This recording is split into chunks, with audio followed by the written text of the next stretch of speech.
I think that Georgia, for whatever reason, is going to play their best football game. Because Georgia, while nobody's really talking about this, no one's really saying the quiet part out loud, Georgia loses this game, and it is far from a foregone conclusion that they're in the college football playoff.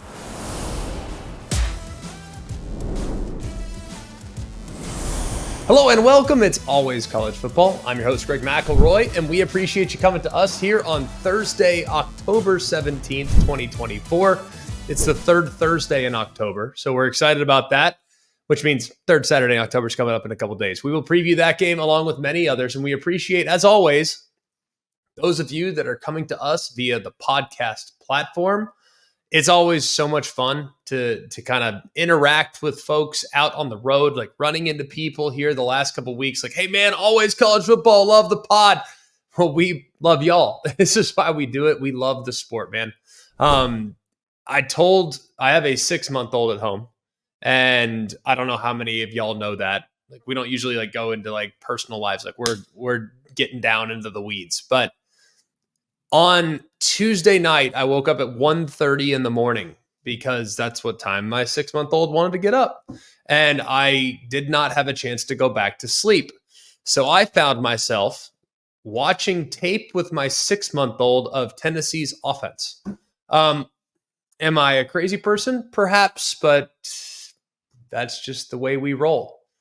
That's the way we roll at Always College Football. Also want to give a little shout out to all the people that have left amazing reviews. Irish 2151, Marshall A7, Nathan AK, RT19, RHB28, T Money Mustang, like that one, and Scott in West Virginia. We appreciate those of you guys that have given us some shout outs on the review on Apple Podcast. I also even want to shout out my cardiologist hates college football because he said that moral victories only exist for SEC teams on the show.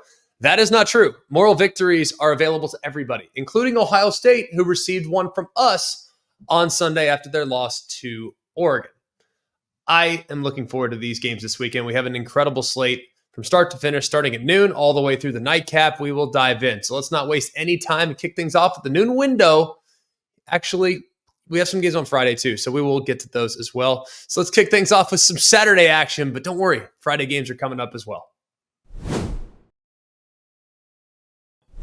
The 6th-ranked Miami Hurricanes travel to Louisville. This game will be noon Eastern time on ABC. Miami is trying to continue on with their best start since 2017. That year, they got all the way up to number 2 in the rankings when they started the season 10-0. Couple of questions here. Number 1, can Miami tighten up a little bit on defense? They're coming off the bye week, but in their last 2 performances, it hasn't been very good, man. 34 points allowed to Virginia Tech, 38 points allowed to Cal. Those are the last 2 games. Double check my math, but I believe if you average it out, that is 36 points per game in the last 2 outings. So there's a lot to clean up. And I think in the bye week, they probably went back to the drawing board and looked at a few things. Hopefully they got a little healthier at a couple spots as well. But this is a really aggressive group defensively. Their defensive coordinator, Lance Guidry, he will call blitzes from anywhere and everywhere. If he could blitz the ball boy off the sideline, he would do it. I mean, this guy loves to heat up the opposing quarterback, whether it's safeties, corners, linebackers, you name it. He's never afraid to bring pressure, and he's never afraid to be a defense that wants to dictate how the game will be played.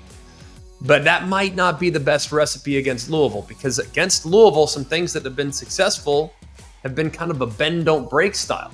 Kind of forced Louisville to kind of move the ball downfield by going 2, 3, 6, 8, 4 yards at a time, as opposed to giving up some of the big plays. Because Miami, they have kind of struggled at times coming up and tackling in space the last couple weeks. So will they apply pressure, or will they play a bend, don't break? That's one of the big questions I have for this game. Question 2. Can Louisville continue creating explosive plays against a quality opponent? Now, if you look at how Louisville is done, they're averaging 36 points a game. That's top 25 in the sport. But against Power 4 competition, they've played 4 games. Georgia Tech, Notre Dame, SMU, and Virginia. It hasn't quite been as good. They scored more than 27 points just one time, and that was when they beat Georgia Tech. So Louisville, we know that they can be explosive. We know they're a group that it can get up to 7 yards of play. That's top 15. So can they do that now against probably the best defense they've seen as far as talent is concerned? I don't know if scheme or execution is the best, because we've seen Miami play really, really well this year, and we've seen them look pretty human at times as well. But as far as pros, guys that will play on Sundays, I'm not sure there's a team that Louisville has seen just yet that has as many of those guys as Miami. But Louisville has generated 41 plays that have gone for at least 20 yards. That's fourth best in the country. Tyler Shuck has been really good on the intermediate passing game. He's been really solid, I think, pretty much all season long. But if you look at throws that travel in that intermediate space between 10 and 20 yards or so, that's where he really makes the most of it. He's 20 of 29 on those passes in that distance. So a big key to success with Jeff Brom and all these things is also going to be operating off of play action. We know Louisville's a play action team. And when you look at Shuck, he's at his best when the run game's going, so the play action attack can take kind of take to the air a bit. Number 3, will Louisville continue to struggle in the red zone? Louisville has not been elite in the red zone. They've done a good job moving it between the 20s, but scoring a touchdown on just 58% of their red zone penetrations is not very good. That's 89th in the country. And against the Power 4 teams that they've played, they are 50% in touchdown efficiency. So not what you're looking for. Now, they can do it. We know they can do it, but it hasn't really been there. So can they potentially fix some of those woes against top-level competition? And then question number 4, will Miami find the answers after a bye week? Because Miami, they have not been great under Mario Cristobal when they were on an extended rest. They're 0-2 under Mario Cristobal, and they also lost prior to Cristobal's arrival back in 2021. And finally, this is going to be a 4-quarter game, I think. This is going to be a game that goes into the 4th quarter. When the game is on the line, which quarterback do you want? All right, do you want Tyler Shuck, who's very talented? I think he's been a rock-solid piece for Louisville. Or do you want Cam Ward, the Heisman frontrunner at the moment? Because in critical moments so far this year, I want that playmaker, the Cam Ward. Now, there have been mistakes made by Cam Ward for sure, but he led Miami to 21 4th-quarter points against Cal. The week before, he scored 10 in the 4th quarter against Virginia Tech to rally them to victory. So I know I want Cam Ward on the field with the ball in his hands in the 4th quarter to give my team a chance. A couple trends in the game. Miami, 9 consecutive games have gone over the total. That is currently the longest active streak in the FBS. But Miami is 0-3 against the spread with 10-plus days rest under Mario Cristobal. I'm taking Miami, but I expect it to be a photo finish. I think Brom will have a really nice recipe, but I expect a healthier and more complete Miami performance when they take to the field coming off the bye week this year. Moving on to another game that is going to be played at noon Eastern time as well. Who didn't see this one coming? 5-1 Nebraska Cornhuskers taking on the undefeated and 16th ranked Indiana Hoosiers. Indiana have been so good, man. They have been so good all season long, and what a great story. But the Cornhuskers, 5-1, very solid play, obviously, on both sides of the ball. More about the defense, though, than it is the offense, and that's okay. Nebraska has 25 straight losses against ranked teams. Will that potentially come to an end? Their last win, and I know those of you that are Nebraska fans, I apologize in advance for reminding you of this, but their last win against a ranked opponent came back in 2016. That was against Oregon. And this is Indiana's second time in program history starting the season 6-0.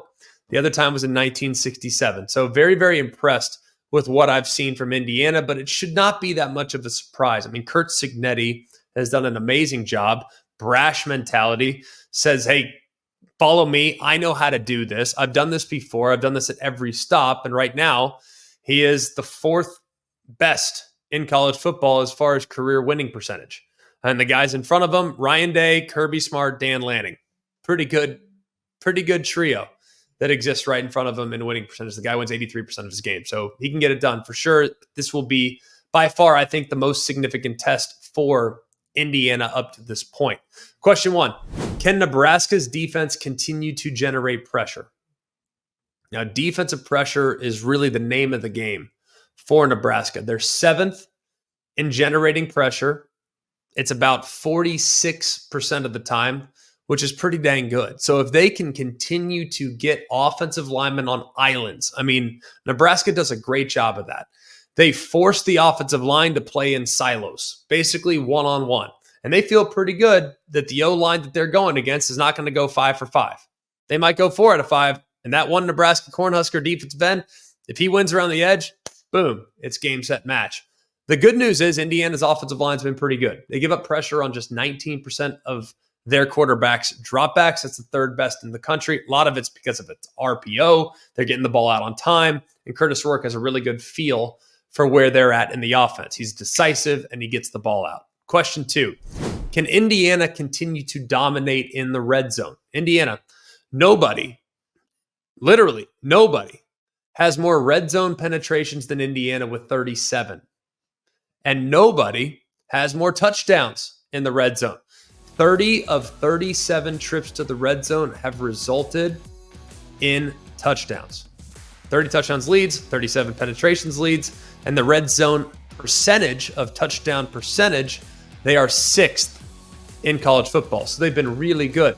The thing about it is Curtis Rourke, he's probably going to throw it in the end zone because against this Nebraska group, they're pretty sporty.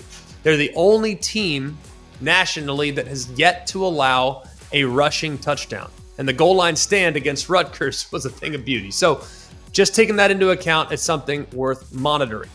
Question number 3, can Nebraska figure out their special teams woes? Now, this has been a big part of the conversation around Lincoln. This has been a big part of the conversation within the coaching community because Matt Rule, traditionally, they do all the little things right. That's how they won at Temple. That's how they've won at Baylor. But so far this year, it's been wild, man. It's been crazy to watch Nebraska and some of the challenges they've had in special teams. They have had 5 blocked kicks, including a couple of field goals against Purdue, a couple of blocked punts against Rutgers. The good news is there is a little bit of a silver lining because they are coming off a solid net punting performance. But then again, I mean, it was a 14-7 win against Rutgers. I mean, when the punter's your star, it's not great, but still, we've seen Big Ten West. I know the Big Ten West doesn't exist anymore. We've seen Big Ten West teams win with special teams in the past. So that was a benefit, but man, there have been just a few things that are problematic. Now, you have a couple of kickers that have been okay, whether it's Alvano on the short kicks, but he's now missing, whether it's John Hull, who's 1 of 5. Nebraska's 1 for 6 on field goals that are 30 yards or more. So that's a problem. But it's about snappers. It's about kickers. There have been times when I think people have even said, you know what, we'll just go for it on 4th down every time. So have they addressed some of those issues? Because now would be the time before it starts beating them in some critical games down the stretch. Question 4, can Nebraska continue to play really smart football? Now, remarkably, considering where this team was a year ago from a turnover standpoint, the fact that they had 31 turnovers, minus 17 turnover margin, they were 132nd out of 133 teams as far as turnovers were concerned. The fact that they are plus 6 here at the midway point is pretty remarkable. Plus 6 is 12th in the country. They've committed just 4 turnovers. That's amazing. Absolute. Now, knock on wood, but still, you got to feel great about how much they've progressed. And that's with a freshman quarterback, mind you. A freshman quarterback that might, on occasion, throw into traffic because he's young and wants to try and see whether or not he can potentially get it done. So it will be interesting to watch if this can continue because they have not yet lost the turnover battle against anyone. Now, Indiana, on the other side, amazing. They have 4 turnovers this year, all 4 came against Maryland, a game that they won convincingly by scoring into the 40s. So all this being said, I think it's going to be a fascinating game. I can't wait to watch this game. Nebraska has failed to cover in 8 straight games against ranked opponents. That is the longest active streak in the FBS. I think that streak comes to an end. I like Nebraska to get the job done on the road. Now, part of it is I just don't know. I don't know if Indiana's offense has seen a defense quite like this. But I do know this. I do know Nebraska's defense has seen a pretty potent offense in Colorado. So what gives? We'll see. I think Nebraska is more battle-tested, and I think they get the job done. 24th ranked Michigan Wolverines travel to Champaign, where they take on the 22nd ranked Illinois Fighting Illini. This is 3:30 Eastern time, and Michigan has won 11 of the last 13 games against Illinois. Question number 1. Has Michigan appropriately addressed their quarterback situation? Okay, we all know the challenges that Michigan has had fielding competent quarterback play. Whether it was Davis Warren, Alex Orji, Jack Tuttle, they have combined to throw 8 interceptions. Their interception rate is 6%. That is 133rd out of 134. Right now, they are averaging 115 passing yards per game. That's last in the Power 4. It's pretty amazing, actually, when you think about how inept their passing attack has been. And it's not even so, I don't even care that much about the yardage, right? The yardage is fine. It's great. Whatever. Throw for 350, throw for 65. That really doesn't matter to me. But the fact that their quarterbacks are throwing it to the other team has been what's most problematic. So the fact that they're 4-2 is truly remarkable. Now, Jack Tuttle will be taken over as the starting quarterback. Did miss the first 5 games with an injury, but did come off the bench, and you saw a bit of a spark. You saw now granted, there were still some ball security issues, but this is a guy that hasn't really taken a lot of reps. Maybe there's some rust associated with his play as well. So people that are blaming the quarterback, by the way, too, when you look at the amount of pressure that Michigan's giving up right now, it's not all on the quarterback's shoulders. The pressure rate is astronomically high. It's in the hundreds. It's in the 115s or so. And for Michigan, you always expect great offensive line play. And they've gotten it in the run game from time to time, but they haven't gotten it in pass protection. So now that Tuttle's in there, hopefully that offensive line will be secure. Question 2, can Illinois stop the run? We just spent a couple of seconds talking about the Wolverines' passing attack. But will it even matter if Illinois doesn't improve against the run? Now, Illinois' rush defense is not great. Couple of very egregious notes here. And I just want you to acknowledge these stats, just absorb these, if you will, because it was shocking to me when coming across some of these stats, because I've watched probably 4 Illinois games, and it never felt this bad, just being honest. They're giving up 150 yards a game on the ground. That's 77th. They're giving up 4.6 yards a carry. That is 99th. 44% of opponents' rushes go for 5+ yards. That is 125th. And they give up 2.12 yards before contact per rush. That's 99th. Meaning that if the running back for Michigan, let's just say Khalil Mullings, decides to just the second he gets touched, he goes down. If my pinky touches him, he goes straight to the ground. Well, they're still looking at a 2nd and 8. That's crazy. We're talking about Illinois, a group that has long prided themselves under Brett Bielema in being able to stop the run, being physical in the trenches, and all these other things. So Illinois is very different this year up front defensively, and it certainly plays into Michigan's strengths. Question 3. Can Michigan apply pressure to Luke Altmaier? Now, the Wolverines, we know they're aggressive. We know their havoc rates. We know their personnel along the defensive line. it's really solid across the board. But here's the thing, is that Luke Altmaier, when he has a clean pocket, he's really good. Right? When he's not under pressure, you're looking at 13-1 touchdown to interception ratio and a 72% completion clip. So when he's got a clean pocket and things are good, he's great. But when he starts to feel the heat a little bit, then things start to get a little muddied. His completion percentage drops by nearly 20 points. And you also start to see turnover-worthy plays that rise drastically in the event in which he gets pressured. So can Michigan's defensive line create a lot of problems for Luke Altmaier and Illinois' passing attack? Question 4, can Michigan contain the dynamic duo at wide receiver for Illinois? Now, I think Altmaier is a much better player this year. You can tell he's just got a better command. He's got a better feel. So as a result, when you look at the EPA numbers for Illinois, they're top 20 in passing offense. I mean, that's rock solid.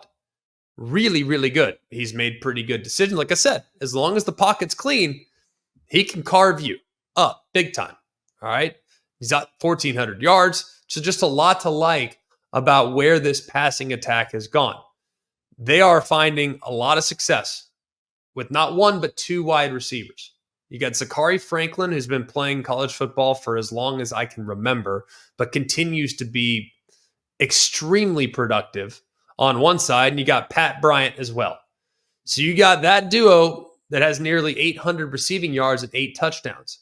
And we know Michigan, if you're going to attack this defense, one, we know you got to protect. You're probably not going to be able to run the ball very well, so let's just be real. You got to protect. And we know that Michigan has Will Johnson. And we know Will Johnson is a lockdown corner. He does give up some completions, but he's not a guy that you want to challenge a whole lot. On the other side, that's where Michigan's been really human. So the teams that have had multiple wide receivers that can potentially take over the game, that gives Michigan fits. Well, Illinois has that. So it's going to be a fascinating game here where Michigan is a slight road favorite here. I'm taking Illinois. I look at the rushing numbers and it's super concerning. It's super concerning. But right now, if I were Illinois, I would be 150 million% selling out against the run. Like, I don't care what the circumstances are. I am 100% all in on stopping the run. So if I leave my corners on islands, so be it. I don't know for sure if Jack Tuttle and this wide receiver core are going to be able to do enough. So this one feels really uncomfortable because I hate picking good rushing offenses, or I hate picking against good rushing offenses against porous rushing defenses. But I just feel like the passing attack for Illinois is going to be able to create some problems in Michigan's secondary. And I just think with the threat that Michigan has running the football, I think they can neutralize it just enough. So I think Michigan's got to get out to a great start as well. So I just think the pathway for Michigan is more narrow to victory. So I will take Illinois, but I don't love it. I'm not going to lie. I don't love it. I'd stay away from that one if I were thinking about making a wager.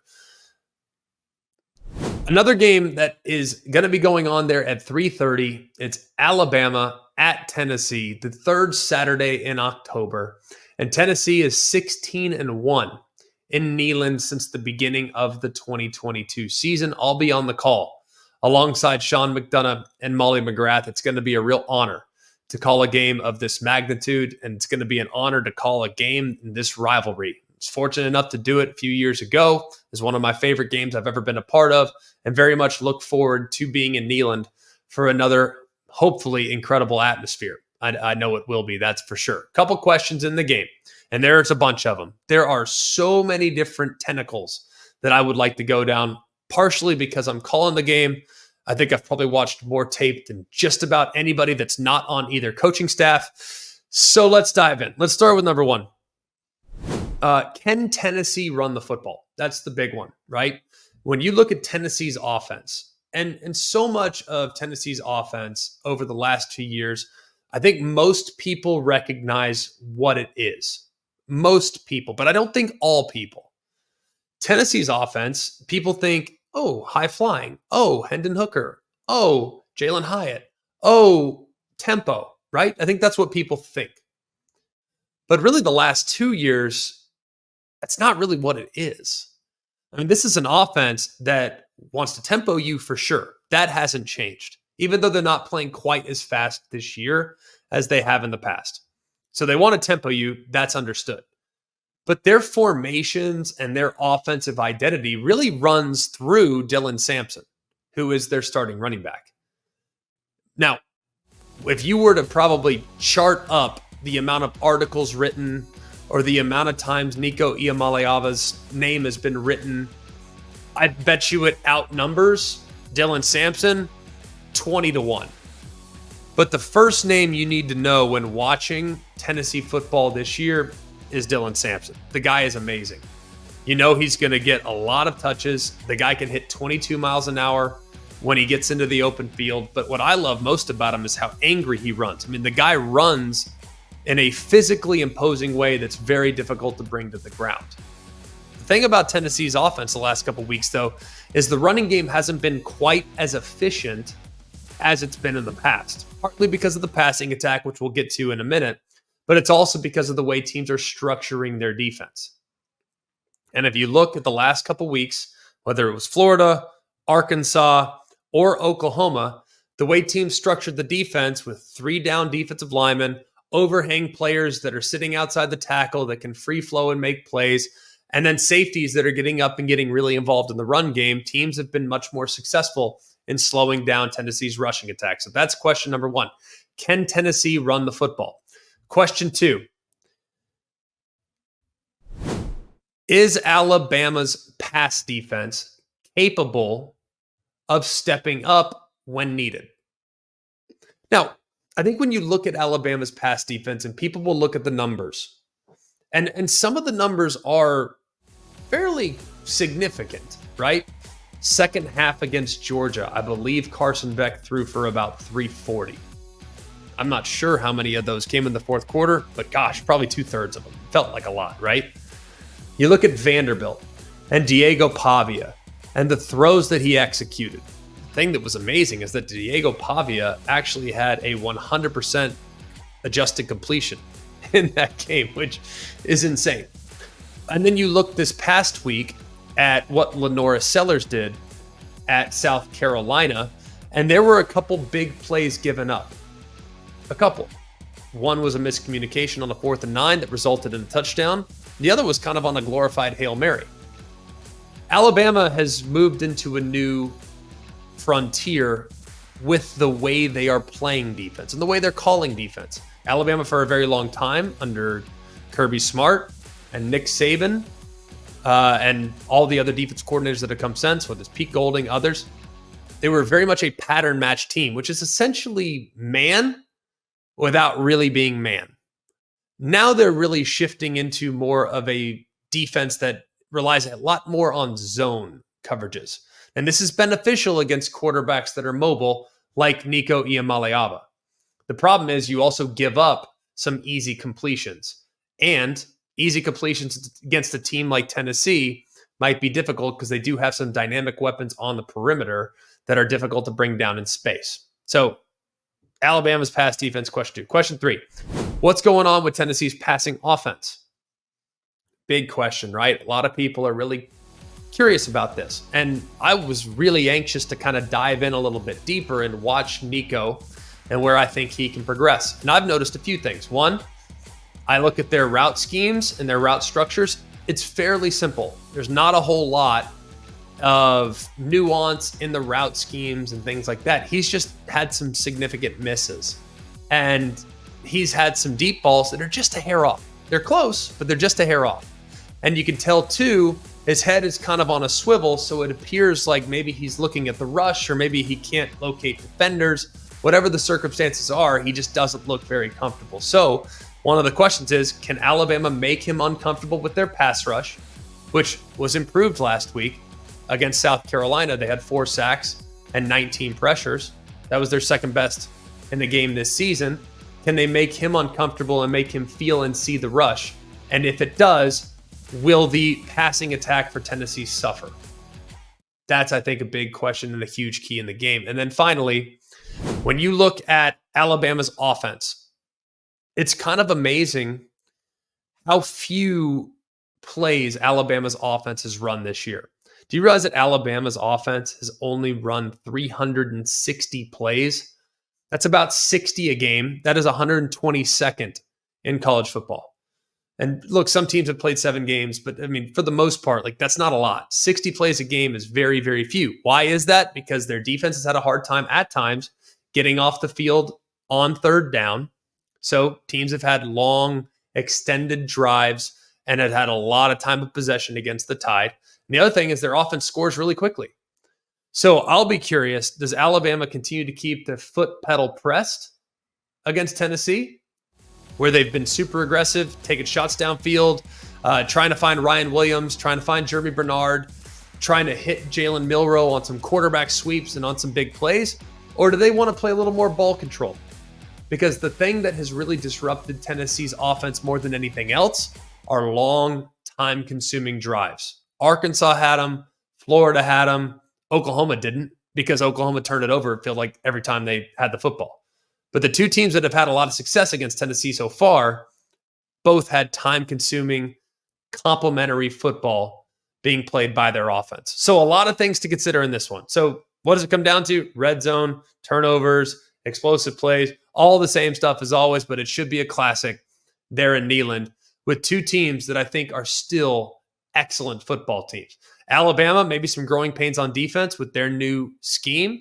Tennessee, maybe some growing pains on offense with a young quarterback and an offensive line that has been really hit or miss. And then on the other side, two of the best units in the sport.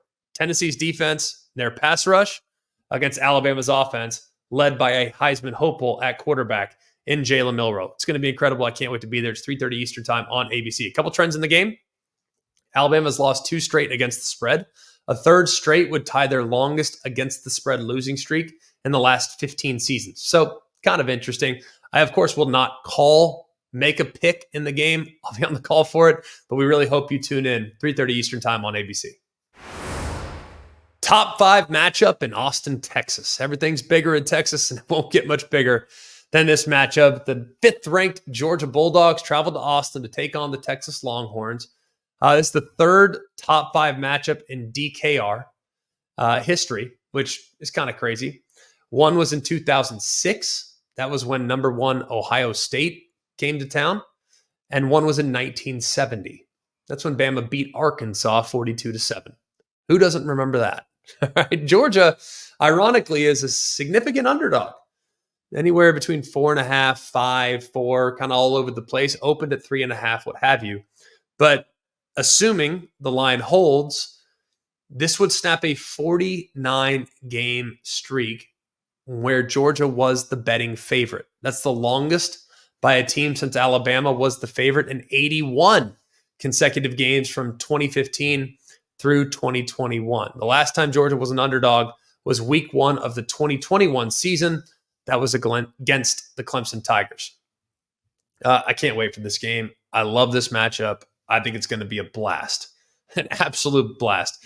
You want to talk about pros? If you're an NFL scouting director, like, take a peek, go to Austin this week. You can go to Austin. You can go to Knoxville. There's pros everywhere. You're going to have a great time if you go to one of those two places, that's for sure. Question number 1. And this one is almost like frustrating for me. Like, is this the game where Carson Beck returns back to the top of the sport? Just to kind of keep things in perspective here. Like, for those of you that watched in the offseason, I watched every single snap of Carson Beck from 2023. I watched them all. I thought he was phenomenal last year.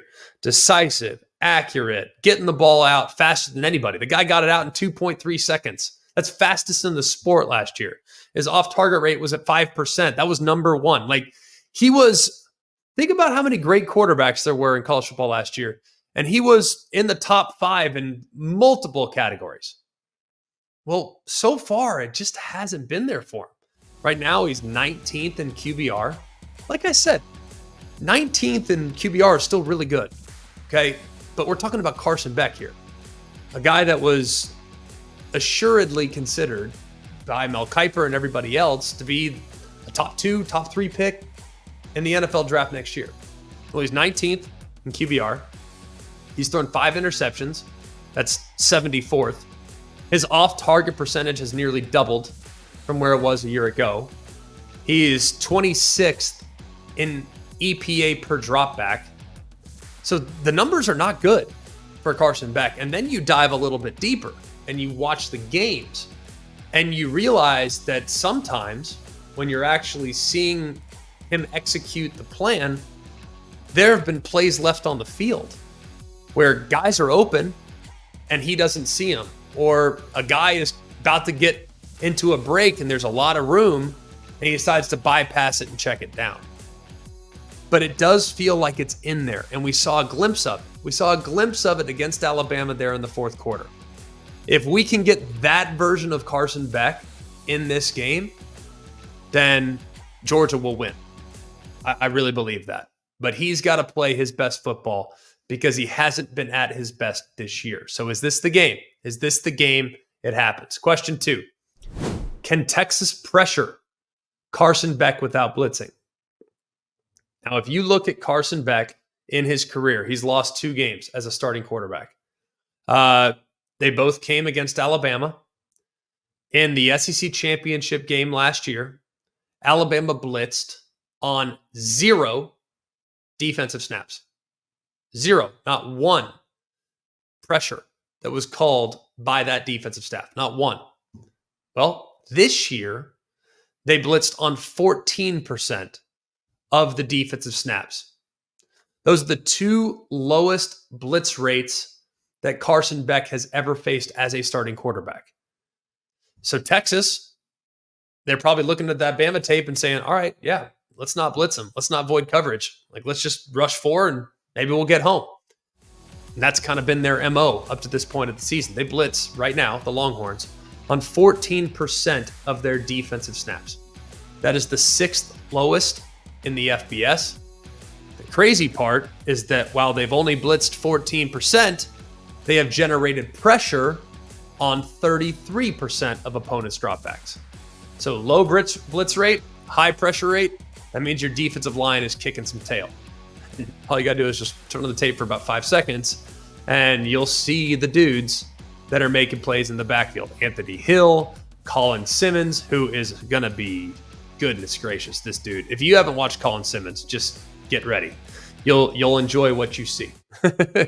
Barron Sorrell has been excellent. Ethan Burke has been excellent as well. So Texas has some edge rushers this year that are no joke. Last year it was really more about their defensive tackles. This year it's about the edges. They've been awesome in that category. And if you look at Georgia's tackles, they haven't been great this year.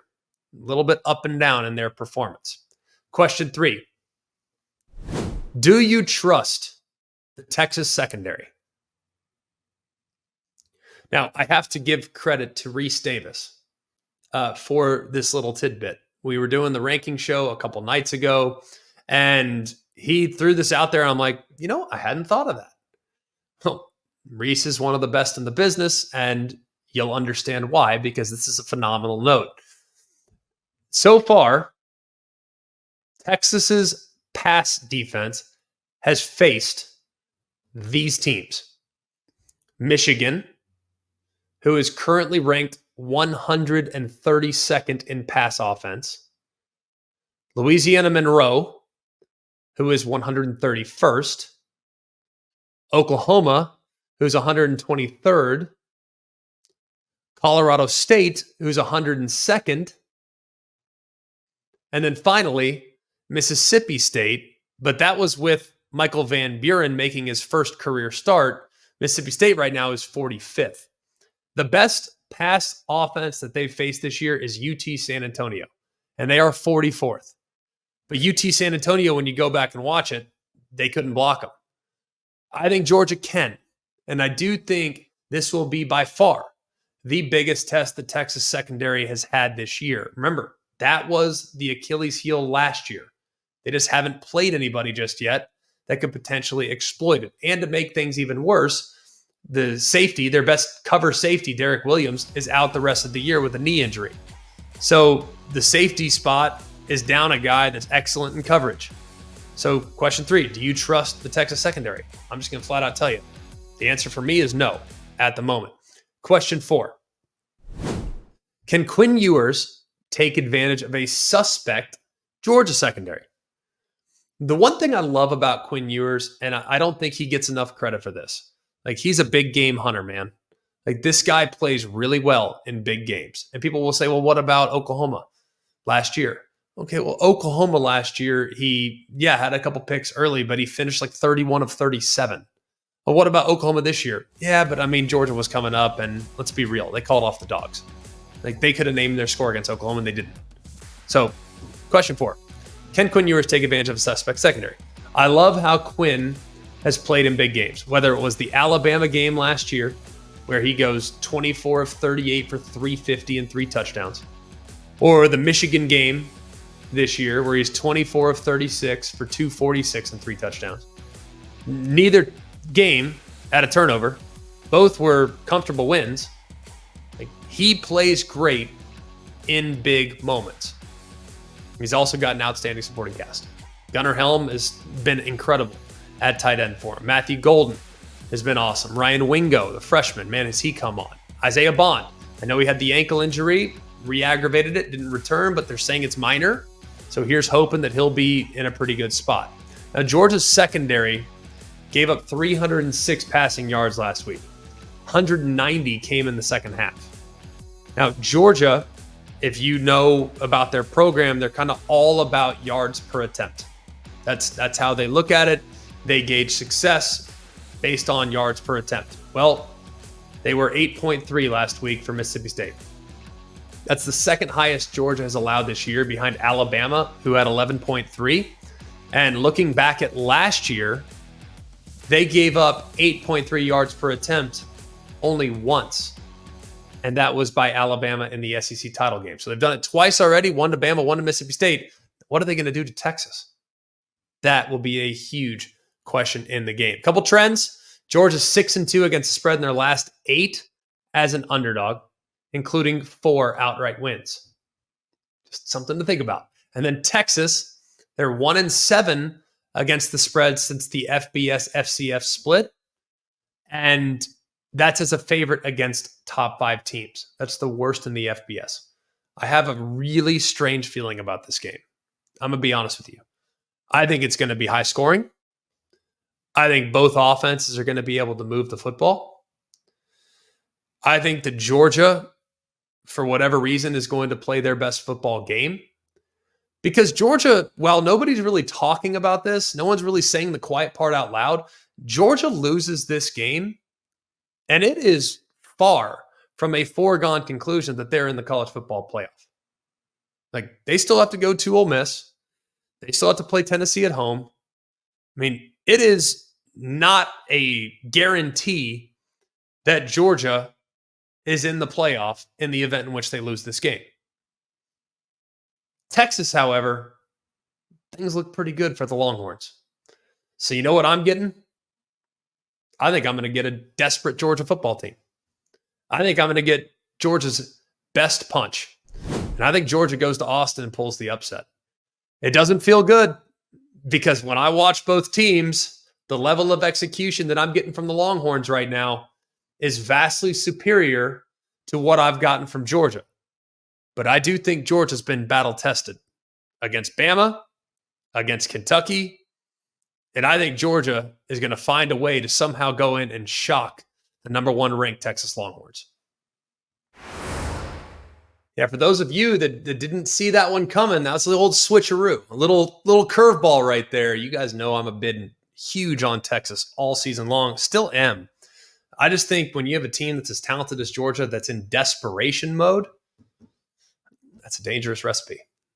And I think they learned a lot from their trip to Tuscaloosa. So, hey, if Texas wins, I will wear that helmet. I don't know if I'll go that far, but I feel pretty good about it being a phenomenal football game. I can't wait to see how it all unfolds. We got other great games to keep an eye on as well. The number 2 ranked Oregon Ducks travel to Purdue. This game's Friday. Normally, I'd tell you this game has hangover written all over it because from 2018 to 2021, name a better giant killer than Purdue. Okay. Do you realize from 18 to 21, Purdue was 3-0 against AP top 5 opponents, and they won by an average of 19 points a game. Now, since then, it hasn't been so good. They're 0-3 against top 5 teams, and they've lost by an average of 4 touchdowns. So I look at last week and I think to myself, okay, hang on a second. Purdue and Illinois, I mean, did Purdue find something? I mean, new offensive coordinator, Ryan Brown stepping in for the injured Hudson Card. Brown was electric.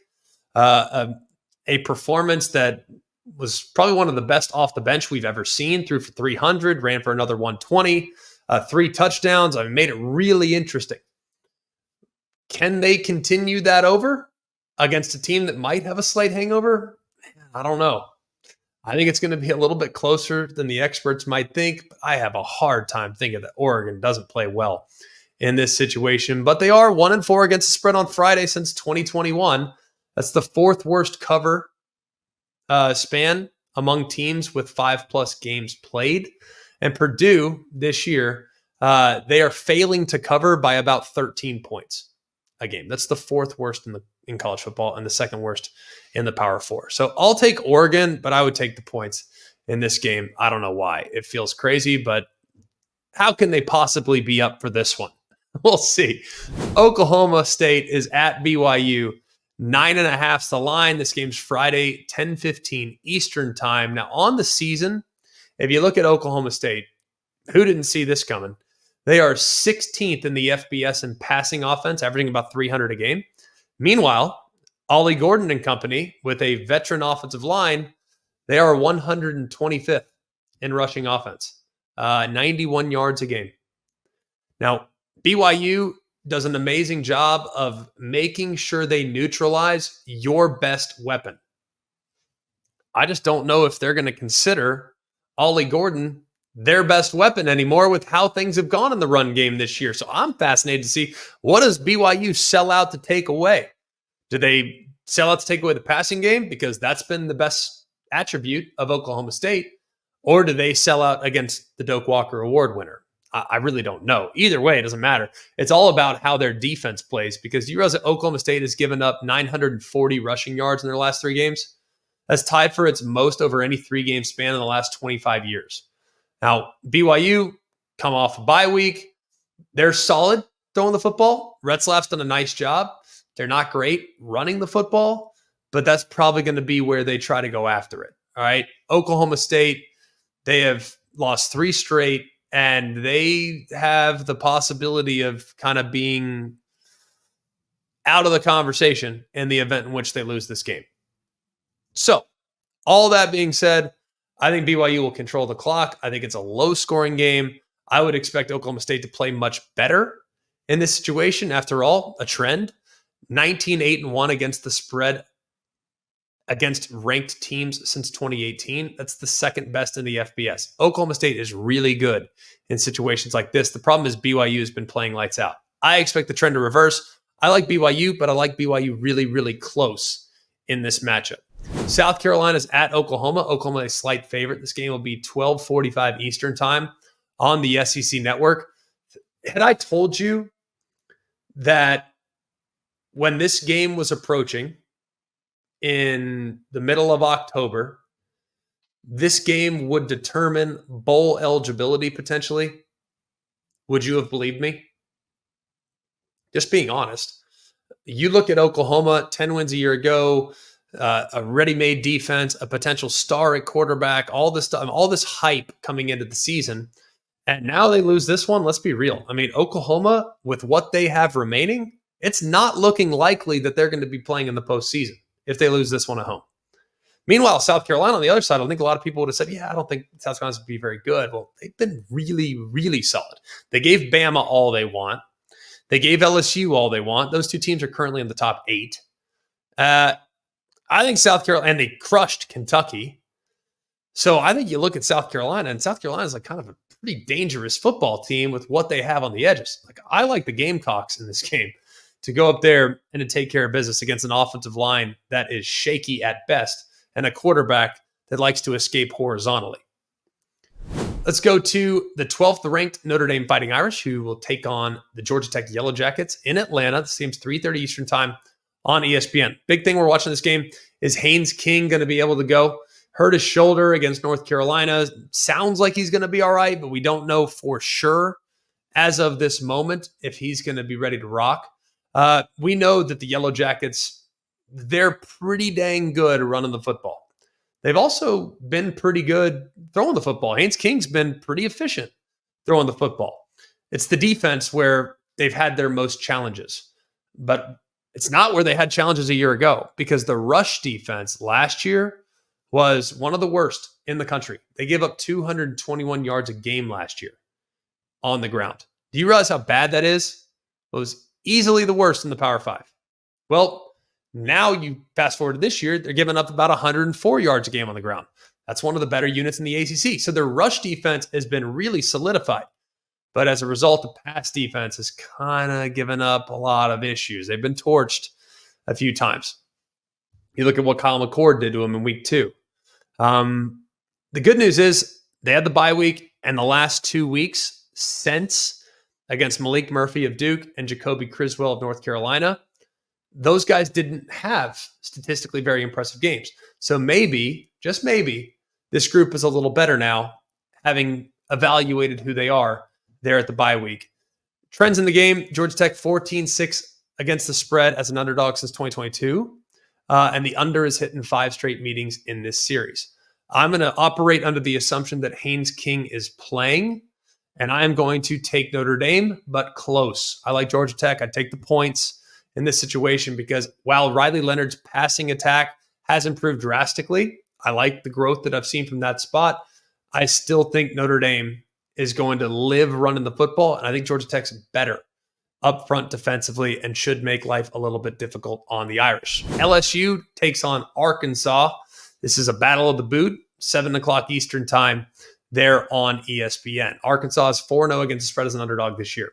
That's tied with Vanderbilt as the best record in the FBS. Here's the big question. I am very impressed with the growth I've seen from LSU on the defensive side. I think they're better on that side of the ball. I think they have excellent linebacker play. I think they have really done a good job of creating an identity with edge pressure. I think their defensive ends are awesome. I think their secondary is pretty good. And I look at Arkansas here, and Arkansas has great mobile quarterback. They have a very disruptive defensive line that can create some problems for you. But I don't know about Arkansas secondary. And I can tell you this. I know I don't want to have a weakness in the secondary if LSU is on the other side of the field, because LSU, maybe they can get a little healthier at wide receiver. And I think the offensive line will hold up long enough to give Garrett Nussmeier time. I like LSU to win the game at Arkansas. I think it should be a good one, though. And I would not be that surprised if it's a little higher scoring than the experts might think. And then finally, UCF is at Iowa State. Iowa State is covered in 5 straight games. That's tied for the second longest active streak among Power 4 teams. That is BYU, who they are tied with. And then UCF, they started the season 3-0 against spread, but the last 3, it has not been very good. They're 0-3 against spread and straight up. I like Iowa State. If the game is in Orlando, I think it might be a little bit more competitive, but I think Iowa State in Ames will handle their business. Got to give you giant killers before we get out of here. I actually like a bunch of giant killers this week. All right, a bunch. You got UCLA at Rutgers. I think UCLA can go and steal that one. Auburn at Missouri. Missouri off a bye week. Do we get a better performance? I don't know. I think Auburn's close. I think Auburn's really close to creating some momentum. This is a gotta-have-it situation for Auburn. So I think they go to Missouri and get the job done. Missouri has Bama next week. Maybe they're looking ahead. Who knows? South Carolina at Oklahoma. Gave you that one already. Arkansas against LSU. I think that one's a dangerous game for LSU. I would normally consider Arkansas to be a giant killer. I'd stay away from that one. Georgia over Texas. I told you that one. And then finally, Houston over Kansas. So a lot of very interesting giant killer opportunities this week. So if you're thinking about laying points, be careful across the board.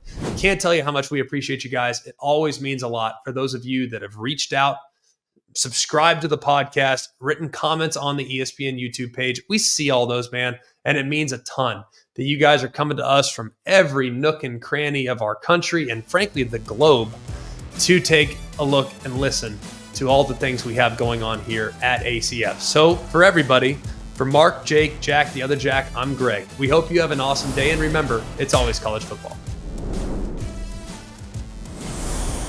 Hey guys, it's Greg McElroy. Thanks for watching Always College Football. Make sure you like, rate, and subscribe to ESPN's YouTube channel and wherever you listen to your podcasts.